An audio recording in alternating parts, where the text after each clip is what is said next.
I'm going to try to shed some light on what I see as being some of the underpinnings of this, but also some of the possible consequences. And I'm also mindful of the fact that I only have 20 minutes in which to do this, so I'll try to be quite concise. So just to begin, I'd like to define two of the key concepts here that I'll be talking about, the first of which is, of course, anti-Semitism. And I find this definition by Fine particularly useful because of what it captures, so I'll just read it out. So it's referred to as a persisting, latent structure of hostile beliefs towards Jews as a collectivity, manifested in individuals as attitudes, in culture as myths, ideology, folklore, and imagery, and also in actions, social or legal discrimination, etc. So I like this because it captures multiple levels. It captures, if you like, a psychological level, which is attitude. Attitudes are all about evaluations. It also captures the notion of culture, which is passed on through generations, ideas that are simply taken for granted as they are reproduced in more and more contexts. But it also focuses on behavior, because we need to also think about behavior and the powerful effects that anti-Semitic behavior can have on Jews. So I like this definition. Anti-Zionism has been defined in a number of different ways, and I think in order to really understand anti-Zionism, we need to think about what the term Zionism is understood to refer to. But I think for the purposes of brevity here, I'm just going to say that it's opposition to the ethno-national ideology that asserts the Jewish people's right to national self-determination. I'm going to be arguing here really that the two constructs are just so blurred in actual fact that it's very difficult to delineate them, and that's shown empirically. So as I said, I'm focusing on anti-Semitism in Iran, so I'd like to say just a few brief words about the context, which is rather different from the UK context, the European context. So first of all, anti-Semitism does not have the substantial roots in Islam that it had in Christianity for a number of reasons. There are many historical accounts of Jews enjoying more freedom in Islamic societies than they did in Christian ones. Some passages in the Quran seem rather positive, so there's quite a bit of ambivalence really in terms of what the Quranic stance on Jews is. But there are also some later verses, particularly in the Prophet's later life, the Prophet Muhammad's later life, which are unambiguously negative towards Jews. I think it's also quite useful for us to think about some of the taken for granted images and language and the sayings and the proverbs in the Arabic language that also demonstrate to some extent the attitudes towards Jews that are quite ingrained. So, there are some very common sayings like, do not trust a Jew even if he's been a Muslim for the past 40 years. This essentialist idea that, regardless of whether or not you change your religious beliefs, you remain essentially a Jew at heart. When a Jew cheats a Muslim, he's happy that entire day, which captures that notion that there's some hostility, animosity, antagonism against the Muslim in-group. It's important to bear in mind that over time there's been an importation of anti-Semitic ideas and representations from Europe, which originated within European contexts into Arab national contexts, and that can be explained by a number of different factors that I won't go into. I argued in one of my papers, and I've actually put the references for some of the papers that I draw upon, so that you can look them up if you're interested. I shan't have the time to go into much depth in today's presentation, but I've argued here, I've sort of hypothesized some of the potential antecedents of anti-Semitism, widespread anti-Semitism in Arab countries. And some of the things I argue are fundamentally quite psychological, in that if you think about the idea that Israel has been successful in 6 wars with its Arab neighbors and in 2 intifadas, that there may well be a notion, a cultural kind of perception of weakened self-efficacy. This idea that how is it that we, such a numerous, enormous group, how is it that we've not managed to actually defeat the Jews? And this is certainly something that comes up in interviews that I've conducted in a number of different Muslim societies. Also this idea of weakened self-esteem that can plausibly occur as a result of this reality. In Iran specifically, there's a few remarks that I'd like to make in this particular context. So it's important to bear in mind that Iran is a Shia Muslim society. It's a minority in that it's not a Sunni society, and it specifically has quite a long history of radical anti-Semitism, more so than in Sunni societies. And I just want to point to the concept of najis in Shia society, which is quite analogous actually to the Indian caste system, in the sense that there's this idea of purity and this idea of contamination with contact with less favourable outgroups. And this is certainly the idea that has been prevalent in Iranian society for quite a long time, since Shia Islam became the dominant state religion of Iran. Until the 19th century, there were very harsh social restrictions imposed on Jews. They were treated as second-class citizens, subjected to pogroms, forced conversions, and there are many restrictions that are imposed on Jews in contemporary Iran as well. Jews did, however, enjoy a short period of prosperity during the Pahlavi dynasty, at least compared to today, and compared to the regime that preceded it. Religion was not really a very salient marker of difference, and there were also fairly warm relations between the State of Israel and the Kingdom of Iran. But of course, the Islamic Revolution of '79 changed that. What are some of the things that we observe in post-revolution Iran? Well, first of all, official withdrawal of the recognition of Israel. It's now referred to as occupied Palestine, the Zionist regime. In political discourse, we see the conflation of the terms Jew and Israel. So it's rather implausible to suggest that Iran is purely an anti-Zionist state. Jews are referred to as impure creatures. There's infidels in political rhetoric that still persists among clerics in contemporary Iran. There was also, as many people will remember, President Ahmadinejad called for Israel to be wiped off the map, but he said a lot of very anti-Semitic things in addition to that.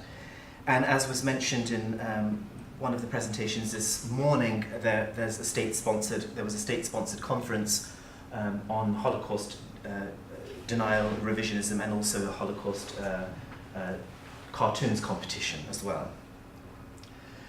So this is a little bit of background. I'm now going to turn to some of the empirical work that I've conducted. And I'm going to focus, first of all, on the kind of social, institutional level, because this is, if you think about it, the source of ideas that are later infiltrate thinking, societal thinking. So I conducted an analysis of the Iranian press, because I know Farsi, so I had that advantage. So I looked at English language newspapers, but also Persian language newspapers, to look at how Jews are represented and how Israel is represented. And that was conducted between 2010 and just in the year of 2010, just to get a sense of what it is, how these everyday representational patterns actually function, what ideas people are exposed to in a highly controlled environment, like the Iranian environment. And there are three main themes that are observable. The first of which is that there's a very systematic delegitimization of Israel, a problematization of Israel's right to exist. And there's often a drawing upon the Holocaust as a myth in order to substantiate that claim that Israel has no right to exist. There's a resistance also to ideas of Israeli statehood, and that's substantiated by the kinds of terms that are used. By using terms like regime, it takes away this notion that it's actually a state that we're talking about. There's a very clear threat representation. Israel's position is posing a threat to us. The us and them dynamics is very powerfully consistent across the newspaper coverage. There's some of the usual tropes, like unveiling the global Zionist conspiracy, which has considerable overlap with this idea of a Jewish conspiracy. The Zionist regime is represented as a terrorist entity, so there's almost, in some of the articles around a reporting of the Breivik case in Norway, for example, there were some ideas, for instance, that Breivik was a Zionist. So again, that's just one example of how the two are conflated there. Every attempt is seized to demonstrate that this is a terrorist entity that we're talking about. And what's the way of dealing with terrorism? Well, it's to defeat it, isn't it? And that's something that most people would agree upon. So it creates this notion that it's acceptable, completely acceptable and plausible to be anti-Zionist. But what's interesting is also that there's this idea that by leading the global anti-Zionism, as Iran often does, that there's this idea that we're putting Iran on the map, that we're actually leading, that we're taking a leadership position in the Muslim Middle East, that we're telling and teaching our neighbors how it is to be a true Muslim nation, often by comparing themselves to Egypt, which has a peace treaty with Israel, and Jordan, which also does. There's this idea also that anti-Zionism is a religious duty for the Muslim Ummah, again drawing upon this idea that in order to be a true Muslim, in order to create unity, we need to defeat Israel. There's never, ever I didn't find a single instance of anything positive in the context of reporting around Israel. None of the scientific achievements or anything like that, or any of the sort of achievements within the technological sphere, nothing at all. It's always highly politicized and highly negative. The Holocaust cartoon competition also gained a lot of coverage and a lot of attention within the Iranian context, as it did, for different reasons, outside of the Iranian context. So I also decided to do an analysis with one of my former students of all of the cartoons, just to look at the kinds of ideas that are captured. And a lot of this is actually quite obvious stuff, it's nothing very surprising here, because it's a competition who can represent the Holocaust as a myth in the most creative way. So you can expect what the results might be, but I just wanted to remind us of what some of the salient themes of those cartoons were. There's this idea of an evil Jew and a brutal Israel, which are, again, there's overlap between those two constructs, a bit like the political rhetoric within Iran. There is, of course, a systematic denial of the Holocaust, but an affirmation of Palestinian suffering. So if anything, it's the Palestinian Holocaust, which was a depiction that was very common, that is the true one, and the Jewish Holocaust as being a mythical one. So the two are played against one another. There's also the construction of international subservience to the Nazi Zionist ideology. And these are just some of the cartoons which exemplifies what I'm saying. This conflation of the idea around Jewish world domination and Israel being pictured there. We've got an Israeli political figure and of course this is very much entwined with religious imagery. You can see the point I was making here about denial of the Holocaust and affirming the Palestinian suffering. And also the notion of international subservience to Nazi Zionist ideology. Incidentally, as we would expect also, because this is such a common trope, Nazism and Zionism are being conflated. So, that's a little bit more about the institutional level. What have I observed in the Iranian general population? Well, I've done some interviews, and you can ask me about them. I can talk about the methodology section maybe during the question and answer session. But I just want to present some of the themes of the interviews that I did with 40 Muslim Iranians of different, including both reformists and hardliners, self-identified reformists and hardliners. And by the way, the term hardliner in Farsi is usulgara, and many people identify in that way. So many people wouldn't define themselves as hardliners using the English term, but it's fine in Persian if you know what I mean. So it's not a stigmatized term. So yes, I had a mix of people of different political orientations, and also an even sort of gender split as well. I'll just go through the themes very quickly. So the first theme that I observed in the interviews that I conducted, and that also one of my students conducted, was that there was this notion that anti-Zionism is central to Iranian national identity. That in order to be a true Iranian, you have to be anti-Zionist. It's impossible to be a true Iranian. You're almost an inauthentic Iranian if you're not an anti-Zionist. And that's captured by the extract. So for instance, I'm Iranian, so I can't like Israel. It just doesn't fit together. It's an anomaly. Like being a cat who likes dogs, So you can see the centrality that's being constructed there. There's also, there was a positioning of Jews in relation to the in-group. And this is captured in this extract. If we look at history, then you can really clearly see that the Jews have been trampling all over Islam since the time of the Prophet. And here today you see they're doing the same in Palestine. They're just doing what they always did. So there's this idea, this continuation of what is perceived to be true of history in the present day. So there's this constant us and them that is being represented in intergroup relations. And there was an interesting elaboration of existing anti-Semitic representations as observable in this extract. There is a Zionist threat. If the Zionist regime continues to meddle in our affairs, the Muslims have to protect one another. You will need to demand answers from Jews here. Yes, even here in Iran. There's of course this idea that there's a Zionist conspiracy, but Jews living in Iran, and it's noteworthy that the Jewish Iranian population is the largest Jewish population in the Middle East outside of Israel. It's 25,000 Jews living there. That they are almost being held, they are in fact being held responsible for what is perceived as the actions of the State of Israel. So there's this idea that there's a ubiquitous, overarching, transnational conspiracy around Zionism.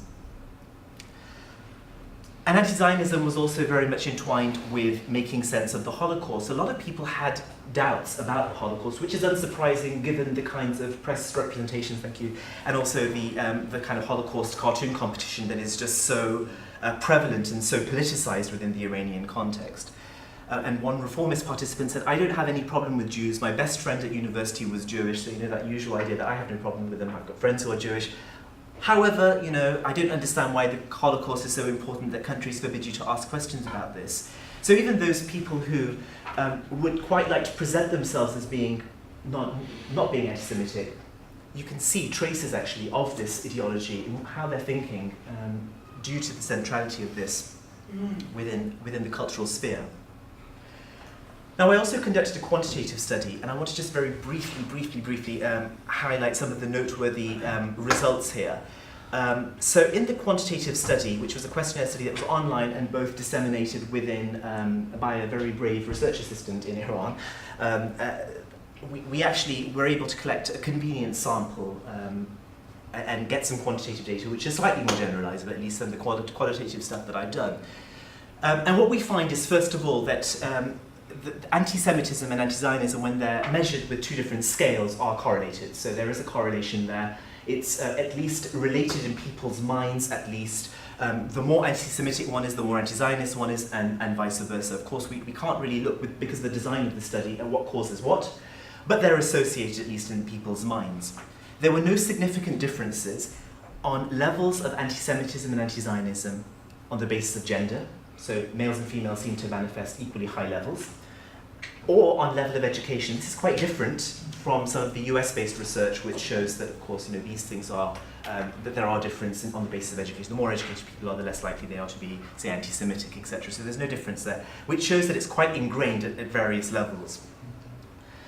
There were, however, differences in terms of political orientation. So political conservatives, the hardliners, manifested greater anti-Zionism than reformists, and also greater anti-Semitism than reformists, but both groups are actually quite high, because this is measured on an 8-point scale, and you can see that the means are both, you know, above 4, so it's above the middle range of that. So it's high, but higher among the hardliners. Okay, so this is just a couple of models that I'll miss out. Unfortunately, I'm not going to have time to present some of these data on what, how Jews kind of respond to this in much detail, but I just want to highlight very briefly that in interview research with Jews who are living in Iran, what we find is that there are challenges associated with identifying as Iranian and Jewish, because the two identities are constructed and often represented as being anomalous, a bit like the extract that I presented a little bit earlier on. However, human beings are quite resilient psychologically, and they do try their best to break down the boundaries between these identities, because being Jewish is very important in this community. It's very important. And people are doing that in a variety of different ways, sometimes by distancing themselves from their Israeli identity within public settings, or actually manifesting this much more readily within very private spheres. But what we know from a lot of research in psychology is that authenticity is important, and that lacking authenticity can be highly threatening to your well-being. So I think this is a group that is suffering in a number of different ways, actually, as a result of the dominant ideology and the everyday discrimination that they face. So I'm concluding now. I just want to highlight some of the key points, that there seems to be much linkage between anti-Zionism and anti-Semitism among Iranians, both in the empirical work and in the more culturally based work that I've done, that they're highly politicized and institutionalized. They appear to be accepted quite consensually and easily because there are no real counter-representations there. There isn't a counter-movement to challenge these ideas. Also, we would have seen this in the model, but anti-Semitism is related to political trust. So the more people accept and trust their political institution, the more likely they are to manifest these forms of prejudice. That makes sense because the regime is doing all it can to ingrain these ideas in every sphere of social life. Iranian identity seems to be associated more with anti-Zionism, and Muslim identity is associated with anti-Semitism, which suggests that the way that these identities, these group memberships are represented, is in such ways that to be a true Muslim, to be a true Iranian, you have to be either anti-Zionist or anti-Semitic respectively. So it creates a context of fear and inhibits a sense of identity authenticity among Jews living in Iran. That's highly problematic. It can also exacerbate tensions between Iran and Israel in an already very volatile Middle Eastern context. So I think what we need to do is to raise further awareness of anti-Semitism, anti-Zionism, to promote the well-being of this very small and vulnerable minority, and to delineate these identities from the forms of prejudice. I'm so sorry for going over time. I'm finishing now. Thank you.